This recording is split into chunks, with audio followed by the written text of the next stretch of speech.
Oke, selamat malam Dokter Winnie dan juga Mbak Ines. Malam Selamat Dok Valda, malam, malam Dr. Dokter Falda. Winnie. Malam, Mbak Oke, Ines. baik, Baik, baik ya, Baik, sehat-sehat baik. semuanya ya. Sehat, iya. sehat. Semoga Oke, sehat terus. baik. Nah, malam hari ini kita akan membahas topik yang sangat menarik nih, Dokter Winnie dan juga Mbak Ines, yaitu seputar amankah kamu dan pasanganmu dari kanker serviks. Ini menarik banget nih. Nanti kita akan bahas lebih lanjut dengan Dokter Winnie dan juga Mbak Ines. Aku mau ingetin lagi untuk Sobat Klik Dokter yang mau bertanya mengenai topik ini, boleh langsung aja tulis pertanyaan di dalam kolom komentar dengan format nama, spasi mau tanya ke siapa nih? Ke Dokter Winnie atau ke Mbak Ines, spasi pertanyaan. Karena di malam hari ini ada yang spesial. Untuk 5 pertanyaan yang terpilih akan mendapatkan voucher belanja sebesar Rp25.000 dan ada 5 voucher konsultasi online dengan Dokter Winnie nih senilai Rp50.000 untuk Sobat Klik Dokter yang paling cepat tulis komen dengan kata klaim voucher konsultasi. Ayo cepat ketik sekarang juga secepat mungkin sebanyak-banyaknya. Siapa tahu kalian yang menang. Oke, baik. Sambil nunggu pertanyaan dari Sobat Klik Dokter yang ada di rumah, aku tanya-tanya dulu ke Dokter Winnie, boleh ya dok ya? Boleh, boleh. Suaranya jelas ya? Oke, baik dok. Jelas Jelas Dok. dok. Oke. Oke. Apakah benar nih dok bahwa seks itu merupakan salah satu pemicu terjadinya kanker serviks dok? Oke. Terima kasih. Jadi, kanker serviks itu disebabkan oleh virus yang namanya human papilloma virus atau yang kita kenal dengan nama HPV, virus HPV. Nah, virus HPV itu masuk ke dalam sel dari leher rahim itu melalui hubungan seksual. Ya, kalau kita bilang pemicu, artinya seolah-olah bahwa setiap hubungan seksual akan dapat menularkan atau dapat menyebabkan kanker serviks. Apabila kita melakukan hubungan seksual tanpa terinfeksi atau tanpa adanya virus HPV, maka hubungan seksual aman. Tapi jika kita melakukan hubungan seksual dengan adanya virus HPV, nah itulah yang menjadi awal terjadinya infeksi HPV yang kemudian nanti setelah sekian tahun akan berkembang menjadi kanker serviks. Itu kali ya, Dokter Falda ya. Ya, baik dok. Berarti sebenarnya si hubungan seksual itu bukan menjadi faktor pemicu utama ya dok ya? Tapi karena Iya, ada si virus HPV-nya itu. Nah, betul. bahkan kalau misalnya dia pun hubungan seksual dengan satu partner, tapi ada virus HPV itu juga bisa meningkatkan resiko terjadi kanker serviks ya Betul. dok? Iya, Oke, betul baik dok. sekali. Nah, sebenarnya gimana sih dok perjalanan kanker serviks itu bisa terjadi dok? Ya, jadi perjalanan kanker serviks tadi seperti yang sudah saya ceritakan bahwa awal masuknya infeksi virus HPV ini yaitu melalui hubungan seksual. Nanti virus tersebut tidak langsung menyebabkan terjadinya perubahan sel. Dia akan dormant. Dia tidur dulu di sel leher rahim. Nah, kemudian nanti setelah sekian tahun itu berapa? Bisa antara 3 sampai 5 tahun, dia baru menyebabkan terjadinya perubahan sel. Nah, itu yang disebut namanya sebagai lesi prakanker.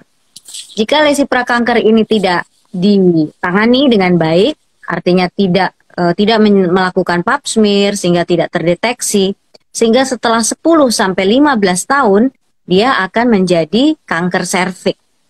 Gitu. Jadi itulah pentingnya untuk melakukan screening pap smear ataupun tes HPV DNA supaya kita tahu bahwa ada tidaknya infeksi virus HPV DNA di serviksnya kita. Oke, baik dok. Karena memang perjalanan penyakitnya itu cukup panjang ya dok ya. Dan itu Betul, juga alasannya kenapa kita bisa menemukan kasus kanker serviks di stadium lanjut. Karena di fase awal atau di stadium awal benar-benar nggak ada gejala sama sekali ya dok ya. iya, betul sekali. Oke, baik. Oke, sekarang aku mau tanya ke Mbak Ines dulu. Boleh ya Mbak ya? Boleh Dokter Valda.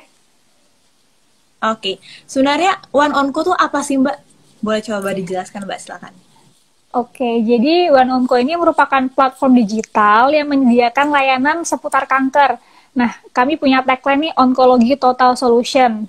Jadi memberikan solusi menyeluruh seputar kanker. Nah, di sini juga merupakan one stop solution di mana kami bekerja sama dengan Klik Dokter ini menyediakan layanan seperti konsultasi dengan dokter onkologi. Nah, nanti bisa juga nih konsultasi dengan dokter Winnie. Kemudian bisa ada layanan deteksi dini kanker di mana nanti teman-teman bisa booking melalui website oneonco.co.id untuk nanti pilih ke fasilitas kesehatan terdekat di kota teman-teman untuk melakukan deteksi dini seputar kanker. Nah, kemudian juga ada layanan belanja sehat di mana nanti bisa beli nutrisi seputar kanker, kemudian yang terakhir ini adalah direktori layanan. Nah, di sini bisa ada direktori ke rumah sakit, ke dokter, dan juga komunitas. Jadi bisa mendapatkan informasi yang banyak dari satu platform digital ini, yaitu oneonco.co.id. Seperti itu, Dr. Valda. Oke, baik. Berarti memang benar-benar one stop solution ya, benar-benar lengkap banget nih yang disediakan oleh One Onco ya. Iya, betul, Dok Valda. Oke, baik. Nah, sekarang kita kan live dari Klik Dokter, kerjasama sama One Onco. Nah, kenapa sih kita harus live juga nih sama IC3 nih, Mbak Ines? Udah gitu, kita bahas seputar kanker. Kenapa sih harus bahas seputar kanker? Oke, jadi One Onco ini kita bekerja sama dengan IC3 dan juga Klik Dokter. Nah, di sini One Onco kerjasama dengan IC3 sebagai community partner. Nah, di sini harapannya One Onco bisa menjadi support system bagi komunitas yang ada di Indonesia. Salah satunya ini adalah IC3. Nanti tidak menutup kemungkinan nih kita bisa IG Live bareng dengan komunitas-komunitas lainnya yang ada di Indonesia. Tujuannya apa? Ya tujuannya kami ingin mengedukasi masyarakat di luar sana tentang kanker. Karena mungkin masih banyak nih yang dapat informasi mungkin di grup WA yang tidak tahu nih kebenarannya. Nah, kita di sini ingin memfasilitasi bahwa lewat IG Live ini teman-teman bisa loh mendapatkan informasi yang paling akurat seputar kanker dari ahlinya dan dari pakarnya langsung nih. Di sini ada Dr. Winnie sebagai spesialis obgyn onkologi seperti itu. Oke, berarti supaya jangan sampai mitos yang beredar semakin luas gitu ya. Jadi kita juga bisa mematahkan mitos-mitos yang ada gitu ya. Iya, betul, Dr. Fanda. Nah, kalau misalnya kerjasama dengan Klik Dokter, gimana tuh antara One Onco dengan Klik Dokter, Mbak? Ya, jadi kerjasama One Onco dengan Klik Dokter ini kami membangun suatu yang tadi dari platform ini dari adanya layanan deteksi dini kanker, kemudian konsultasi online dan belanja sehat ini kami kerjasama dengan Klik Dokter yang juga kerjasama dengan fasilitas kesehatan yang ada di Indonesia. Jadi harapannya teman-teman nanti lewat website One Onco bisa akses misalnya mau deteksi dini, nanti bisa akses deteksi dini lewat website One Onco, kemudian bisa pilih kota rumah sakit terdekat di kota teman-teman untuk melakukan deteksi dini kanker. Jadi mempermudah teman-teman untuk mengakses layanan kesehatan seputar kanker. Seperti itu sih, Dr. Valda. Oke, baik. Keren banget nih. Kolaborasi antara One Onco, Klik Dokter, dan juga IC3 ya. Oke, aku balik lagi ke Dr. Winnie, boleh ya, Dok? Boleh. Iya, kan banyak banget nih, Dok, mitos yang beredar di masyarakat Indonesia ya, Dok ya. Nah, salah satunya nih seputar kanker serviks. Nah, infeksi HPV apakah benar hanya bisa dialami oleh wanita nih, Dok? Oke. Infeksi HPV tidak hanya dialami oleh wanita, tapi juga oleh pria. Nah, tapi memang kasus kejadian penyakit yang disebabkan oleh HPV pada pria itu jarang. Selain kanker penis, ya, bisa juga pada pria itu kanker nasofaring. Ya, kanker nasofaring itu juga disebabkan oleh virus HPV. Nah, untuk kejadian kanker penis, angkanya jauh lebih rendah dibanding kanker serviks pada perempuan. Di mana kanker serviks di Indonesia menempati urutan kedua setelah kanker payudara. Nah, makanya kenapa virus HPV pada perempuan lebih dititik beratkan atau lebih menjadi prioritas dibandingkan kanker penis misalnya pada laki-laki. Karena pada laki-laki untuk angka kejadian kanker pada laki-laki itu jauh lebih banyak, misalnya untuk kanker paru atau kanker usus, kanker kolon ya, dibandingkan kanker penis. Kanker penis itu jauh sekali, sangat jarang gitu. Oke, baik. Berarti sebenarnya untuk infeksi HPV sendiri bisa nggak hanya pada wanita, tapi bisa juga terjadi pada pria ya dok ya? Mungkin manifestasinya, Betul, bentuknya yang bisa betul, beda ya dok ya? Oke. betul, Nah, betul. apakah kanker serviks ini menular atau bisa menjadi penyakit keturunan nih dok? Nah, tadi sudah disebutkan nih di awal ya, Dokter Valda ya, bahwa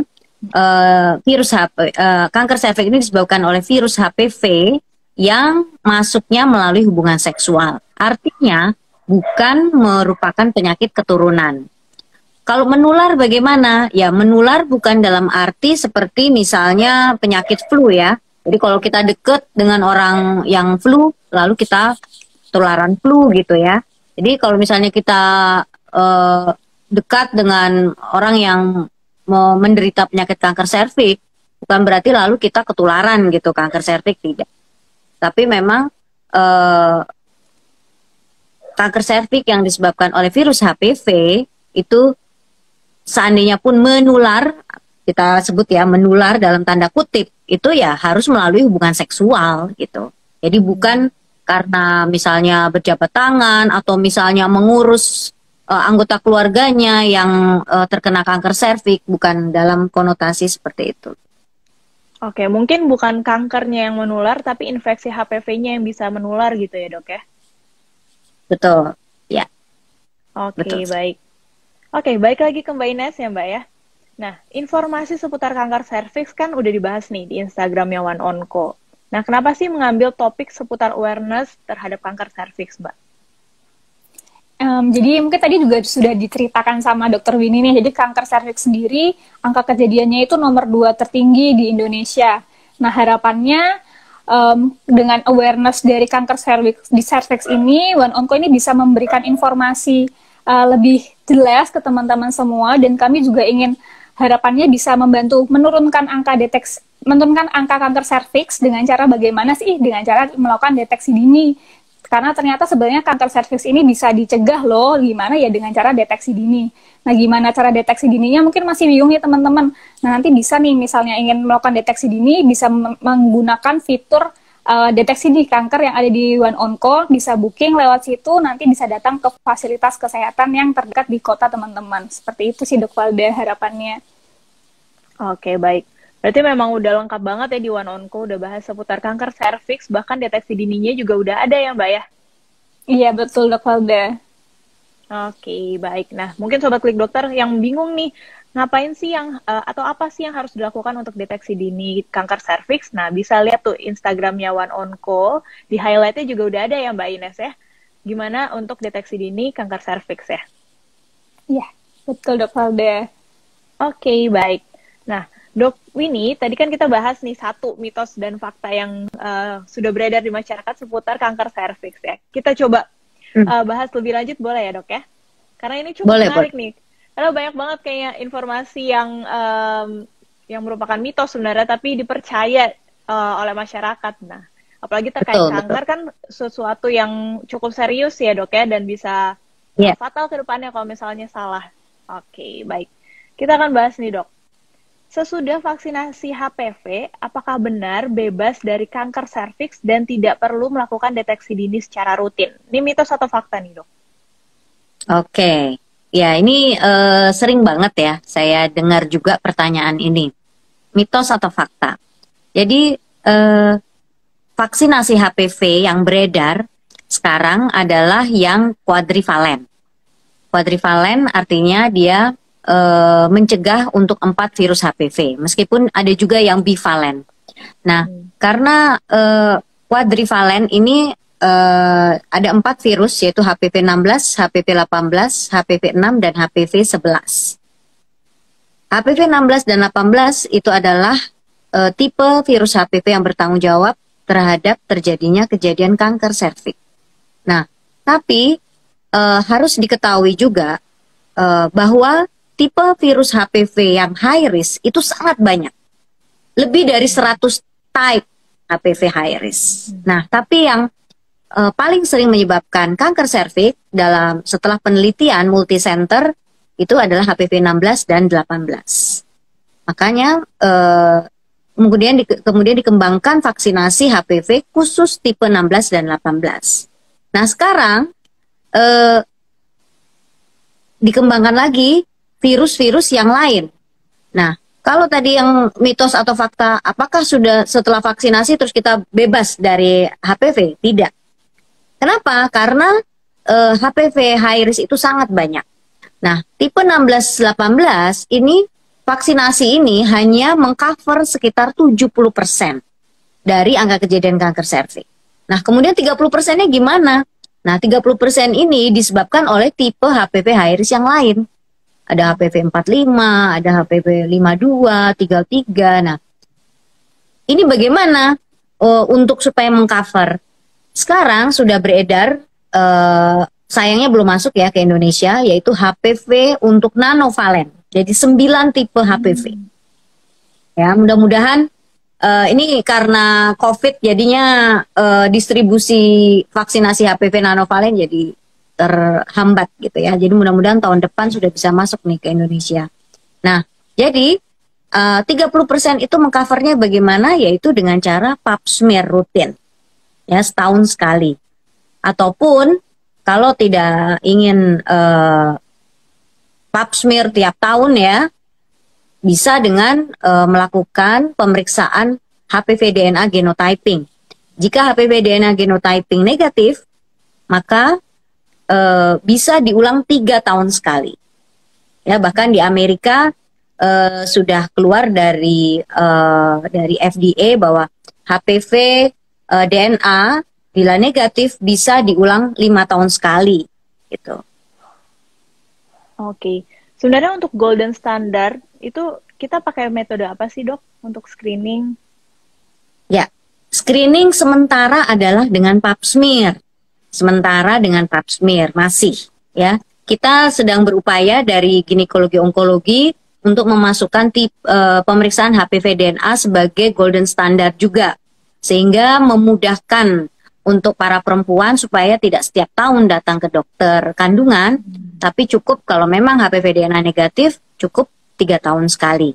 Dan bahkan sekarang program Kementerian Kesehatan, karena keterbatasan tenaga dokter patologi anatomi yang tidak tersebar merata nih di seluruh Indonesia, karena kita negara kepulauan, kemudian juga banyak daerah-daerah terpencil, sehingga kita melatih tenaga kesehatan, dokter umum, bidan, perawat untuk dapat melakukan yang namanya IVA test. Ya, pemeriksaan IVA. Itu hampir sama atau bahkan mungkin lebih baik sebenarnya daripada pap smear. Kenapa? Karena pada pemeriksaan IVA test itu kita menilai ada tidaknya perubahan warna pada leher rahim.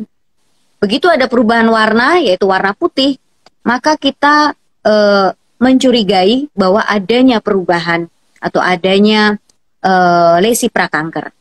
Sehingga apa yang akan dilakukan pada tenaga kesehatan oleh tenaga kesehatan di daerah perifer apabila ditemukan adanya lesi berwarna putih, kemudian akan dilanjutkan dengan krioterapi. Nah, krioterapi ini memang tidak setiap puskesmas punya, hanya di puskesmas-puskesmas yang besar di setiap kabupaten yang punya. Jadi mereka yang dari perifer akan mengirimkan ke puskesmas kabupaten yang sudah ditunjuk sebagai center untuk krioterapi tersebut. Sehingga diharapkan coverage untuk screening bisa mencakup di seluruh provinsi di Indonesia. Oke, baik, Dok.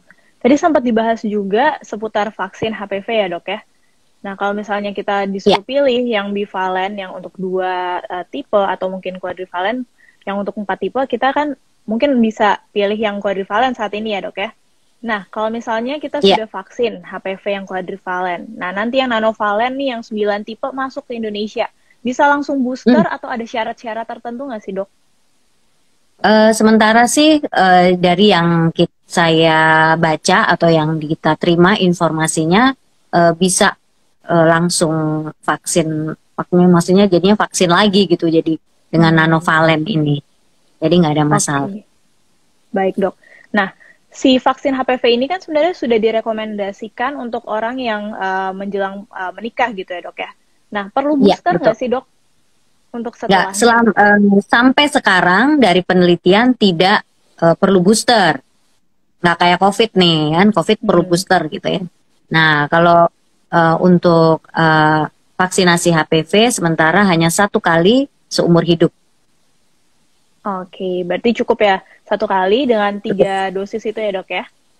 Iya, Oke, betul. baik. Kita bahas lagi seputar mitos fakta berikutnya nih dok. Iya. Kanker serviks tidak dapat dicegah. Itu mitos atau fakta sih dok? Nah, tadi sudah kita bahas ya, yaitu mitos ya berarti.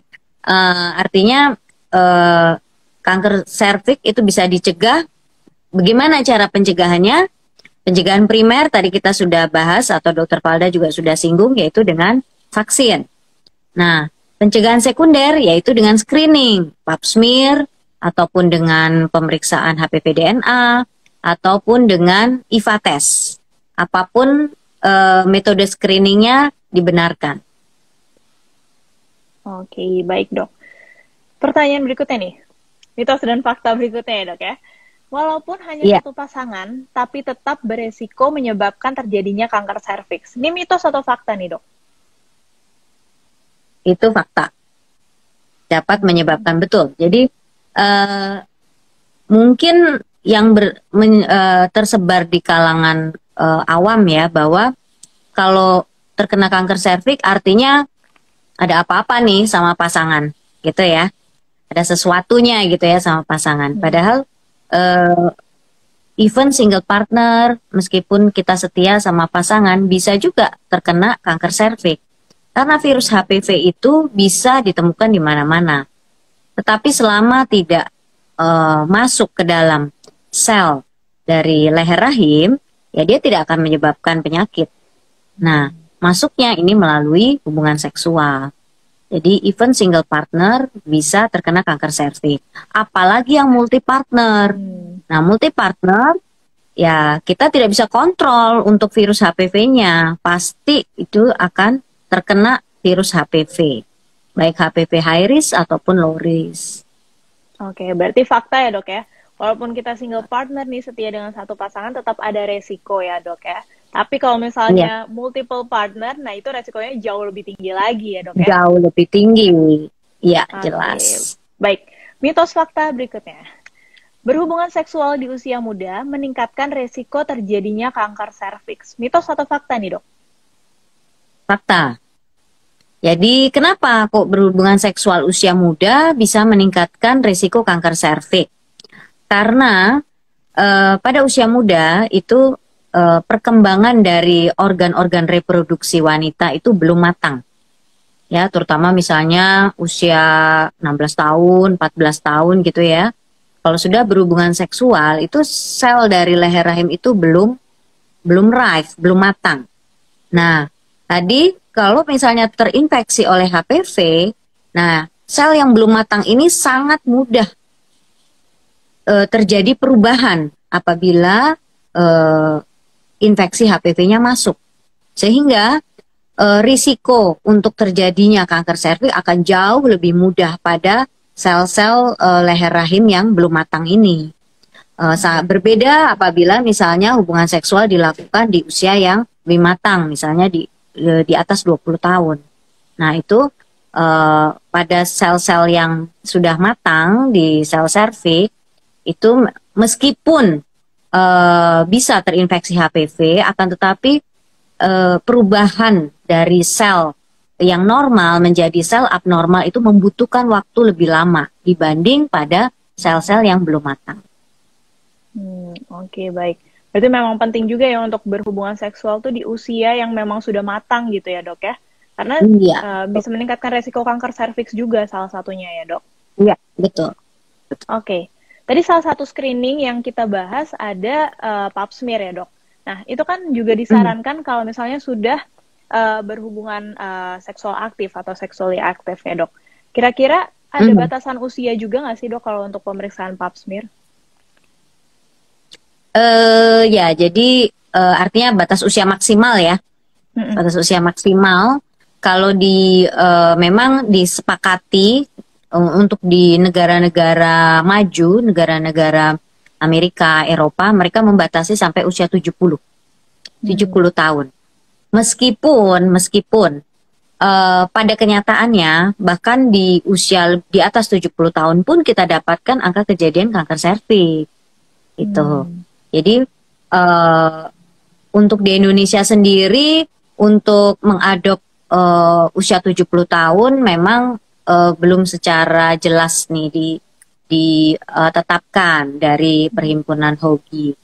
Akan tetapi kalaupun misalnya tidak ingin melakukan pap smear, paling tidak 3 tahun terakhir sebelum stop melakukan pap smear itu ada bukti bahwa pap smear-nya negatif atau ada bukti bahwa HPV DNA tesnya negatif.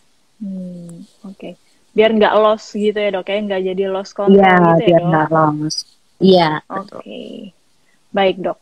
Nah kalau misalnya dok, dia itu belum berhubungan seksual, tapi perlu nggak sih melakukan pemeriksaan pap smear dok? Tidak perlu. Selama belum pernah hubungan seksual, tidak perlu melakukan pap smear. Karena tidak ada risiko terjadinya infeksi HPV. Gitu. Oke, baik. Jadi aman mungkin lah. lebih ke arah pencegahannya dengan vaksinasi saja gitu ya dok ya? Betul, betul. Vaksinasi HPV. Oke, baik. Kembali lagi ke Mbak Ines ya Mbak ya. Nah, informasi seputar kanker memerlukan edukasi yang clear nih dan juga anti hoax ya. Nah, apakah One Onco ini bisa mensupport poin ini nih Mbak? Tentu saja bisa banget Dokter Valda. Jadi untuk mensupport informasi yang clear dan anti hoax, di sini One Onco menyajikan informasi di dalam Instagram maupun di website itu berdasarkan literatur ilmiah yang terpercaya. Jadi apa yang kami berikan ke teman-teman semua di sosial media itu adalah dari adanya evidence base atau ada buktinya seperti itu. Jadi bukan sembarang informasi yang kita ambil dari mana-mana terus kita pasang di Instagram ataupun di website. Jadi kalau mau cari informasi yang terpercaya bisa nanti browsing di oneonco.co.id ataupun di Instagramnya One Onco. Gitu sih Dokter Valda. Oke, berarti memang fakta-fakta yang diberikan udah terjamin ya sumbernya ya betul. Mbak Ines ya. Oke, Iya, baik. Valda. Dokter Winnie, Mbak Ines ini udah banyak banget pertanyaan yang masuk dari Sobat Klik Dokter. Kita jawab satu-satu ya. Yang pertama dari UGH Seup untuk Dokter Winnie. Dok, kan vaksin HPV ada merek Cerafix sama Gardasil. Yang bagus yang mana ya dok? Saya nggak nyebut merek deh. Ada quadrivalen, ada bivalen ya. Jadi quadrivalen itu kelebihannya karena dia dapat mengcover untuk HPV low risk ya. Jadi HPV low risk dan high risk. Sedangkan untuk yang bivalen meskipun hanya HPV 16-18 tetapi dari penelitian yang didapat bahwa dia juga ada perlindungan untuk tipe HPV yang lain. Jadi ada cross. Jadi ada cross protection yaitu pada HPV 52. Jadi jadi seperti secara tidak langsung gitu ya, secara tidak langsung dia juga mengcover HPV high risk yang tipe 52 dan 45 kalau nggak salah. Gitu. Jadi kalau ditanya mana yang bagus sama saja. Sama saja. Cuman memang biasanya untuk yang quadrivalen kita berikan pada yang usia muda ya, karena ada HPV low risk di mana risiko terjadinya infeksi HPV seperti kondiloma, itu penyakit kutil kelamin itu jauh lebih tinggi dibanding kalau misalnya pada wanita-wanita sudah di atas 30 gitu. Oke, baik dok. Tapi untuk dosisnya tetap 3 dosis ya dok ya untuk setiap tipe vaksin tersebut ya dok? Ya,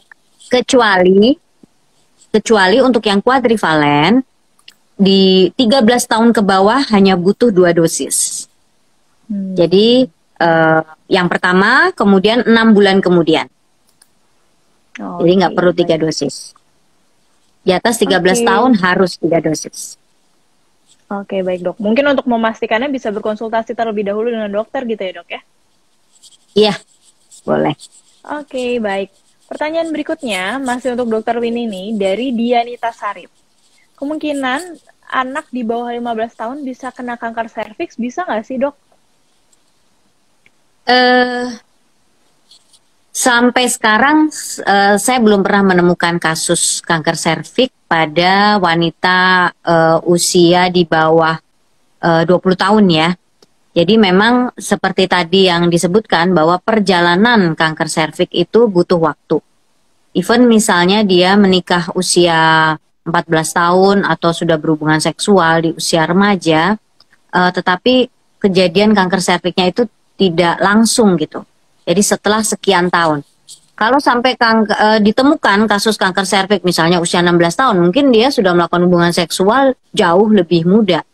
Jadi misalnya usia 9 tahun atau 10 tahun gitu. Tapi sampai sekarang saat ini saya belum pernah menemukan kasus angka kanker serviks usia 15 tahun itu belum pernah. Oke. Balik lagi karena memang butuh waktu ya dok ya. Jadi pasti faktor pemicunya jauh di balik itu ya, beberapa tahun sebelumnya gitu dok. Betul. Oke, baik. Pertanyaan berikutnya dok dari amora.str. Benar nggak sih dok, kalau apa yang kita konsumsi itu bisa mempengaruhi timbulnya kanker serviks dok? Yang dikonsumsi maksudnya makanan kali ya? Ya. Ya, jadi memang ini banyak ya di antara penderita kanker. Ya, antara mitos dan fakta bahwa banyak dipengaruhi oleh makanan gitu ya. Tetapi sampai sekarang belum ada artinya penelitian yang menyebutkan bahwa makanan tertentu mempengaruhi kanker serviks, itu belum ada. Jadi kalau misalnya saya ditanya harus menghindari makanan apa nih pada penderita kanker serviks, ya nggak ada. Makan aja apa yang bisa dimakan. Karena penderita kanker serviks pun, apalagi yang sudah berat, mereka mau makan aja susah gitu. Apalagi kalau ada pantangan gitu ya. Jadi silakan makan aja apa yang disukai oleh penderita tersebut. Oke, baik dok. Pertanyaan berikutnya dari prasongko_p. Dok, tadi ada bahas seputar kanker penis ya dok. Kira-kira cirinya apa sih dan apakah ada cara deteksi dininya juga? Oke. Ciri dari kanker penis karena jarang ya, saya juga jarang lihat kasusnya. Tetapi dia pasti nanti akan ada seperti kayak tumbuh kembang kol gitu ya. Ada tumornya gitulah ya. Nah, untuk deteksi dininya sebenarnya kalau penis jauh lebih gampang karena terlihat gitu. Terlihat dengan mata dibanding dengan serviks. Serviks dia berada di dalam. Kita tidak bisa melihat apakah ada kelainan atau tidak gitu. Jadi tidak ada screening khusus untuk penis sebenarnya. Karena barangnya terlihat, jelas terlihat. Beda dengan serviks. Sama seperti organ-organ, jadi yang bagian tubuh yang memang terlihat dengan mata telanjang, screeningnya akan jauh lebih mudah dibanding dengan organ-organ atau bagian tubuh yang tidak terlihat dengan mata. Oke, mungkin kalau jadi tidak ada screening khusus lah. Mungkin kondisi tersebut lebih ke arah peka ada nggak sih benjolan yang tidak wajar gitu ya dok ya? Kemudian kira-kira karakteristiknya ada nggak sih benjolan yang, kan kalau benjolan kita bisa bagi itu jadi tumor jinak atau ganas atau kanker gitu ya dok ya? Nah bisa betul, atau ada luka. Ya, atau ada luka, misalnya luka tidak sembuh-sembuh nih, ya kan? Nah kita harus curiga, ya kan? Harus curiga meskipun lukanya kecil tapi udah dikasih obat, dikasih apalah betadin atau apa gitu, tapi kok nggak sembuh-sembuh nih lukanya gitu kan, ya itu harus curiga, berobat. Oke, baik dok. Pertanyaan berikutnya dari Malehe_Abi. Dok, apakah anak dari ibu yang terkena kanker serviks bisa terkena penyakit yang sama dok? Kalau dimaksudkan adalah keturunan, tidak. Ya, jadi tadi saya sudah sebutkan bahwa kanker serviks itu tidak diturunkan. Beda dengan misalnya kanker payudara atau kanker ovarium. Itu bisa diturunkan, terutama pada ibu yang menderita kanker payudara atau kanker ovarium pada usia muda. Usia muda itu berapa? Misalnya di bawah 40 tahun. Kenapa bisa diturunkan? Karena biasanya adanya kelainan genetik. Jadi terjadi mutasi genetik. Sementara pada kanker serviks bukan karena genetik, tetapi disebabkan karena infeksi virus HPV. Oke, baik. Itu alasannya kenapa si kanker payudara atau mungkin kanker ovarium itu bisa menjadi penyakit turunan gitu ya, Dok ya? Jadi kalau misalnya ada orang tua atau mungkin tantenya atau mungkin saudara perempuan yang mengalami kanker tersebut, maka resiko orang tersebut mengalami kanker yang sama itu akan lebih tinggi. Sedangkan kalau kanker serviks balik lagi karena infeksinya itu ya, Dok ya? Iya, betul. Sesuatu yang berbeda dari penyebabnya ya, Dok? Oke, baik. Pertanyaan berikutnya nih, Dok, dari Baby Queen. Berapa lama penyebaran kanker serviks, Dok? Penyebaran, maksudnya berapa lama penyebaran kanker serviks? Mungkin dari ya sampai metastasis barangkali ya. Tergantung dari jenis sel sebenarnya. Ada jenis-jenis sel yang memang cepat atau agresif ya. Contohnya seperti tipe neuroendokrin itu. Tipe neuroendokrin itu sangat cepat sekali. Jadi dari awal terdeteksi sampai terjadinya metastasis itu sangat cepat. Bahkan kadang-kadang belum sampai setahun kita kasih terapi, penderitanya mungkin sudah meninggal. Nah, ada yang misalnya tipe KSS itu yang paling banyak, atau tipe adenokarsinoma. Itu untuk dari awal ditemukannya sampai terjadi metastasis mungkin dalam 5 tahun. Dalam 5 tahun itu tergantung dari stadium pada saat dia ditemukan. Kalau stadium 1, stadium awal, ya angka kesembuhannya bisa 90%. Kalau stadium 2, mungkin angka kesembuhannya dalam 5 tahun itu ya masih jauh lebih baik, tetapi akan lebih sedikit menurun, antara 70-80%. Nah, untuk stadium 3, untuk angka kesembuhan atau angka munculnya lagi akan jauh lebih rendah, bisa hanya 40%. Oke, memang banyak faktor ya, Dok ya, untuk bisa menentukan seberapa buruk kondisinya, gimana kondisi 5 tahun ke depan, itu banyak yang harus diperhatikan case by case ya, Dok, kan nggak bisa digeneralisasi gitu semua kasus ya, Dok. Betul. Oke, baik. Pertanyaan berikutnya, Dok, dari Auzini Fitrizia. Dok, ciri-ciri awal dari kanker serviks itu seperti apa? Dan apa saja dampak kanker serviks ke depan? Komplikasinya apa saja yang bisa diakibatkan oleh kanker serviks? Ini kayaknya holistik pertanyaannya dari awal sampai akhir nih, Dok. Iya. Silakan, Dok. Oke. Nah, untuk gejalanya, nah ini kalau sudah bergejala artinya sudah telat sebenarnya. Jadi gejalanya biasanya keputihan atau keluar darah di luar siklus haid, contohnya. Tapi kalau sudah, sebenarnya sangat disayangkan kalau memang menunggu gejala. Karena begitu menunggu gejala, artinya stadiumnya sudah ya lanjut sih belum, bisa misalnya stadium awal, tapi artinya sudah telat gitu ya. Maksudnya sudah terjadi kanker serviks. Padahal kanker serviks ini sangat mudah dicegah, yaitu dengan bisa menemukan lesi prakanker. Jadi sebelum terjadinya kanker ada yang namanya lesi prakanker. Begitu terdetek lesi prakanker, kita bisa memutus rantai terjadinya kanker serviks. Nah, untuk pertanyaan yang kedua tadi komplikasi ya. Dok. Nah, komplikasi kanker serviks itu pada yang sudah lanjut itu sangat tidak enak lah untuk penderitanya. Contohnya adalah misalnya sulit buang air kecil, jadi sulit pipis. Jadi karena adanya penekanan pada saluran kencing di bagian dalam tubuh atau yang namanya ureter, sehingga penderitanya akan tidak bisa kencing, akibatnya terjadi gagal ginjal. Akibatnya penderita kanker serviks pada akhirnya akan cuci darah. Nah, komplikasi yang lain misalnya tidak bisa buang air besar. Ya, tidak bisa buang air besar, misalnya karena adanya penekanan dari si serviks atau tumor serviknya atau kankernya menginfiltrasi atau menyebar ke usus sehingga tidak bisa buang air besar. Komplikasi yang lain ya apabila terjadi penyebaran ke organ lain, misalnya paru atau hati. Nah, kalau ke paru ya sesak, batuk gitu.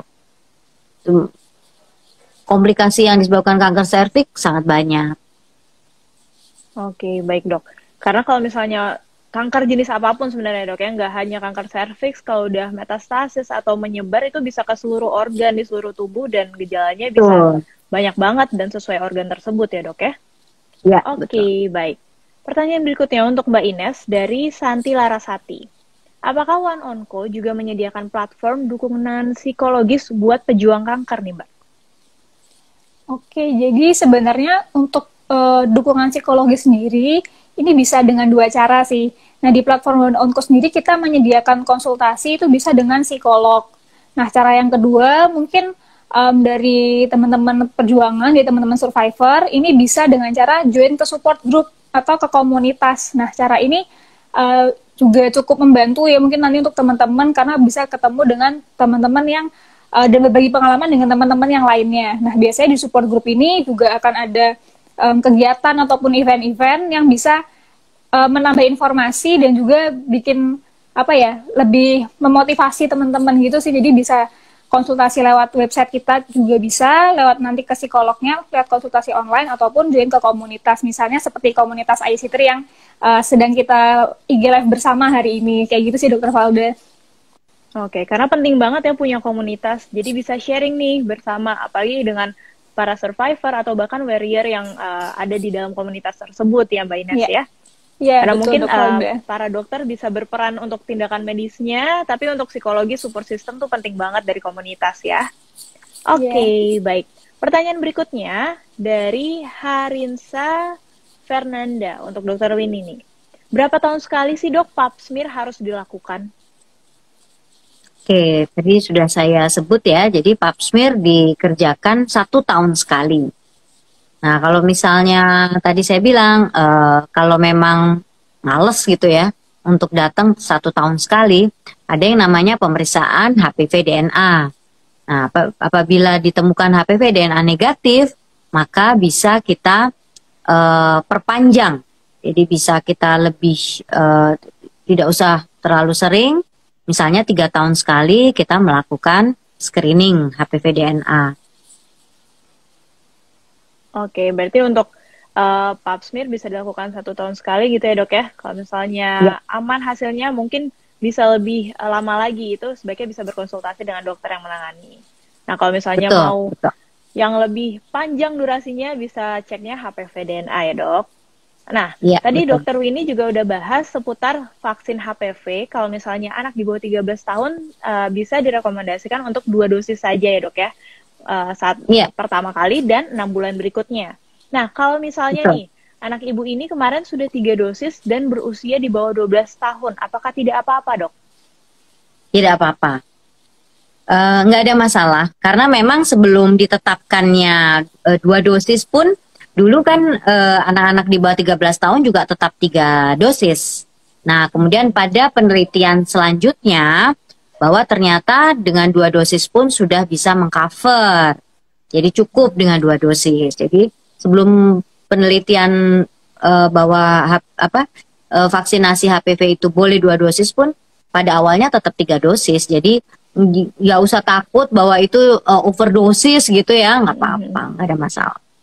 Oke, berarti pertimbangannya karena ternyata untuk 2 dosis saja pada usia di bawah 13 tahun udah efektif nih, jadi nggak perlu 3 dosis. Bukan karena pertimbangan tertentu ya dok ya, kalau misalnya 3 dosis malah jadi bahaya gitu. Jadi bukan. Bu Harina boleh tenang ya. Oke, baik. Pertanyaan berikutnya nih dok, dari Melis Dwi. Dok, izin bertanya, deteksi dini kanker serviks itu seperti apa? Misal gejala awal yang dialami seperti apa? Ini sebenarnya sudah diulang-ulang nih sama Dokter Winnie. Boleh silakan dok. Oke. Ya tadi sudah disebutkan ya. Jadi kalau bisa jangan sampai terjadi gejala deh. Karena kalau sudah terjadi gejala artinya sudah stadiumnya minimal tuh stadium 1B.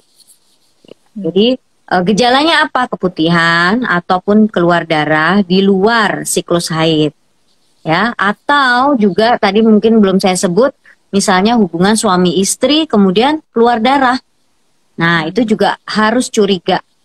Kenapa nih? Jadi harus segera memeriksakan diri ke dokter kandungan untuk supaya kenapa kok pada saat hubungan seksual keluar darah. Oke, baik. Berarti memang harus lebih aware nih dengan kondisi tubuh masing-masing ya, Dok ya.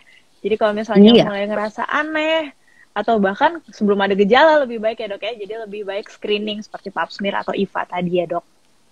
Betul. Oke. Baik, Dok. Dok Winnie, Mbak Ines, tanpa terasa nih waktu kita udah hampir habis nih, tapi mungkin kita nggak bisa jawab seluruh pertanyaan dari Sobat Klik Dokter yang masuk. Tapi mungkin dari Dokter Winnie, dari Mbak Ines, ada nggak yang mau disampaikan untuk Sobat Klik Dokter yang ada di rumah seputar topik kita di malam hari ini, yaitu amankah kamu dan pasanganmu dari kanker serviks? Mungkin dari Dokter Winnie terlebih dahulu, silakan Dok. Oke. Ya, Sobat Klik Dokter, tadi dari yang perbincangan pada malam hari ini, jadi yang perlu diingat adalah bahwa kanker serviks itu bisa dicegah. Pencegahan bisa pencegahan primer, yaitu dengan vaksinasi HPV, ataupun pencegahan sekunder, yaitu dengan melakukan screening, baik pap smear, ataupun IVA test, ataupun dengan HPV DNA. Jadi ingat bahwa kanker serviks dapat dicegah. Oke, baik. Terima kasih Dokter Winnie. Mungkin dari Mbak Ines, silakan Mbak. Oke, jadi untuk teman-teman, Sobat Klik Dokter, jadi kalau ingin cari informasi yang terpercaya seputar kanker, jangan lupa bisa akses ke websitenya oneonco.co.id. Nah, selain informasi, kita juga ada layanan deteksi dini kanker yang sudah digaungkan terus dari tadi nih sama Dr. Winnie.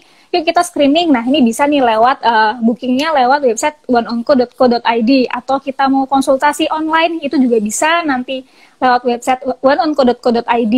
Nah, selain itu juga akan ada juga direktori kanker di website oneonco.co.id, itu untuk ke komunitas, mau ke rumah sakit dan juga ke dokter.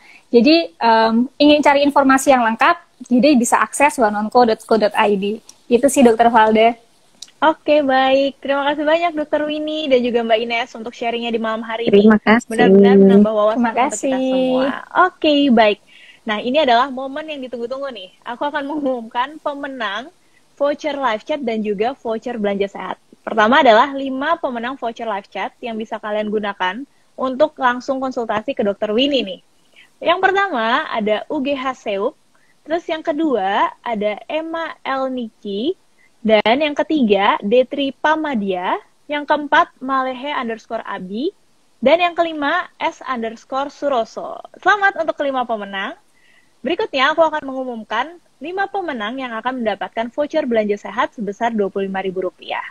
Yang pertama, Amora.str, yang kedua, Baby Queen_, dan yang ketiga, Santi Larasati_, yang keempat, Harinsari Fernanda, yang kelima, Melis Dwi. Selamat untuk kelima pemenang, kalian boleh langsung kontak adminnya Klik Dokter, boleh dibombardir untuk klaim voucher yang kalian menangkan. Oke, sekali lagi terima kasih Dokter Winnie dan juga Mbak Ines untuk sharingnya di malam hari ini. Jangan bosan-bosan ya Dokter Winnie dan juga Mbak Ines. Terima kasih Dokter Valda, Mbak Ines. Terima kasih semuanya. Oke, baik. Nah, untuk Sobat Klik Dokter yang ada di rumah, jika masih penasaran nih dan ingin tahu lebih lanjut seputar kanker yang terpercaya, Sobat Klik Dokter bisa langsung aja browsing di website Klik Dokter ataupun di OneOnco. Dan jangan lupa untuk 5 peserta yang sudah tulis komen tadi, klaim voucher konsultasi, bisa lakukan redeem vouchernya di aplikasi Klik Dokter. Nah, jam online praktek Dokter Winnie yaitu hari Rabu dan Kamis, benar ya Dok ya? Iya, benar. Rabu dan Kamis dari jam 6 sampai jam 9, betul Dok? Iya, betul. Oke. Nah, Sobat Klik Dokter, bisa juga copy direct link profilnya Dokter Winnie di bit.ly/drwinnie, kayak yang udah ada di pin komen gitu. Oke, semoga perbincangan kita di malam hari ini bisa bermanfaat dan juga menambah wawasan kita semua. Saya Dr. Valda Garcia pamit undur diri. Terima kasih dan sampai jumpa. Makasih. Sampai jumpa. Sampai jumpa.